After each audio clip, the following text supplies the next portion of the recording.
This is going to be a two-part tutorial. It is a bigger one. It's one I've been planning on doing for a while now, and I had a few questions come up about the topic, so I figured it was best to just push this out now. So I hope you will find it useful. It is going to be about building and baking realistic textures in cycles in Blender. So in this tutorial, I will share with you a simple basic way to set up realistic textures inside of Blender cycles using materials and lighting techniques with nodes. To be specific, I will show you how to install and customize PBR materials and HDRI environmental lighting textures, which can assist with getting a more realistic or photorealistic look with your mesh. I will also show you how to bake these onto your UV maps so you can upload them into SL. It is possible that if you are happy with the texture you create in Blender using materials and lighting properties, you could eliminate the use of Photoshop and GIMP altogether, or you could simply use those programs to tweak and further refine your texture just a bit. This will be a big tutorial, so there will likely be at least a few parts.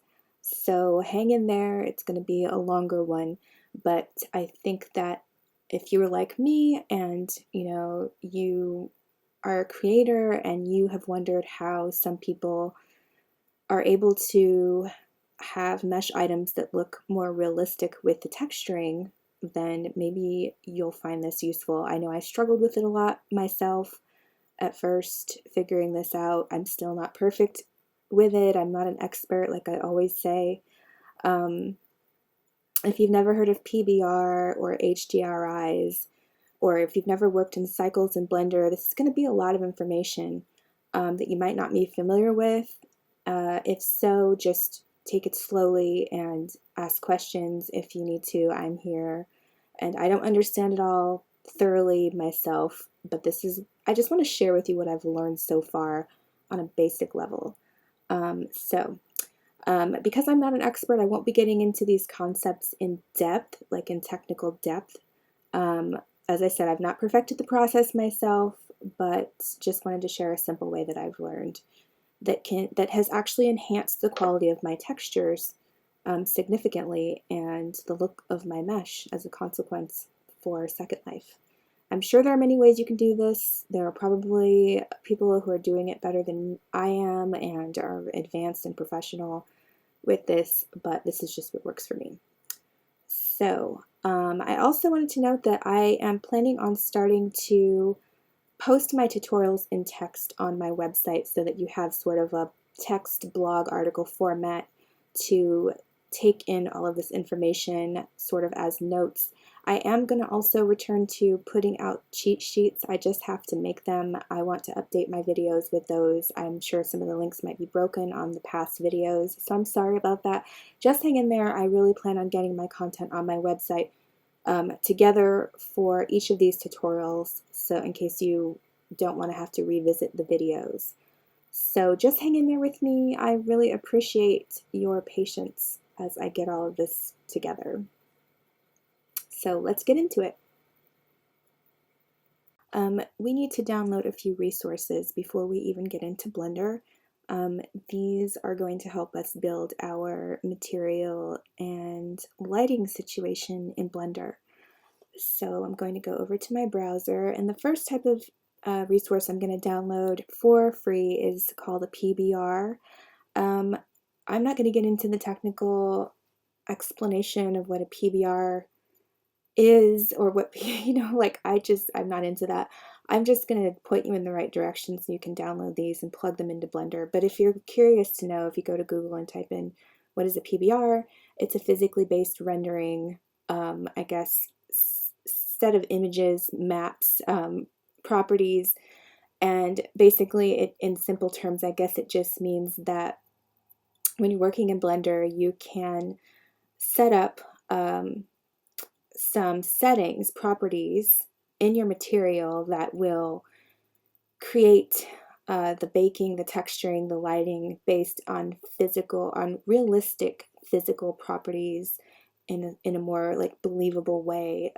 Basically, it gives you like lighting based on properties based on what might really be the case in a real life situation off the computer when you're talking about the way that light is reflected on an object and texture and all of that. So anyway, that's enough of that. And then for HDRI, it's another resource we're going to download. It's just an image that's an environment. You will see what I mean, and we use that as a form of indirect lighting to add lighting and shadows to the Blender scene off of this image. And I'm not going to get into the details of this either, but if you technically want to know, it looks like it's high dynamic range imaging. So again, it's just something that gives you details of shadows and highlights based off of an image. And that can help you with getting things to look a little more realistic in your Blender scene. So that's as far as I'll go on the details of those. So to download a PBR, there are a bunch online that you can download for free. One website I like to go to is cjlGS, and some of you might already know. This resource is great. They have a lot of textures, not just PBR, but regular textures as well, that are supposed to be free to use, and as you see, CC0 1.0, which means you can use them for free without giving credit. You always want to make sure that whenever you download this stuff, especially if you plan to use it in something you want to sell in Second Life, that you understand and are aware of and adhere to any terms of use. I'm a stickler for that, so never forget that. So as you can see, there are tons of different types of PBRs for all different types of situations with texturing your mesh. In this tutorial, just for a sample object, I figured I would build up a little rack, a metal rack with some logs, like a log holder. Just something that will give us an opportunity to see how to build up a metallic texture as well as a wood texture, something with a lot of grain to it. So that's what I plan to do. I know a lot of people want to know about glass and, transparent materials.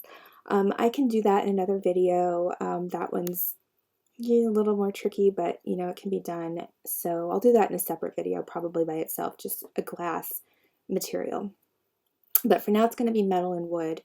So you can browse through here. Now, I've already downloaded some of my chosen PBRs, but for example, like if I go to categories here, just to show you really quickly, I can go to wood and they have all kinds of wood. So I've downloaded a couple of these because I'm going to be making logs and I want the ends of the logs, like the open faces, to look realistic. So I downloaded a couple of these.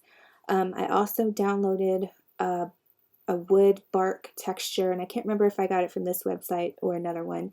There are several of these types of websites, and I will include these websites and links that I use and refer to in the description, as well as in the cheat sheet, maybe in text tutorial, all of that. So anyway, just pick what you want to use. When you find one you like, you click on it, and either 1K or 2K is fine. Different websites will allow you to download different resolutions at different costs, so I always go with what's free. I find 1 or 2K will work for what we need to do. And when you have what you want to make sure that you have at least some of the basic maps, like normal map, color, albedo map, metal roughness, if that's part of it, height map, anything that's included, you want to download it. So you would click download. It downloads as a zip file that you'll find in your downloads folder, and you can just leave it there or move it to another place that you keep your files organized on your computer for Blender stuff.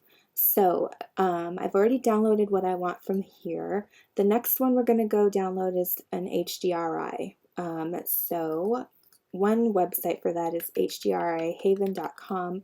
Again, there are other websites that probably have lots of these that you can download for free. This is just one of them. So I did already download an environment, but as you can see, these are 100% free. CC0 means you can use them for any purpose without restrictions. This is what you want, just to be on the safe side.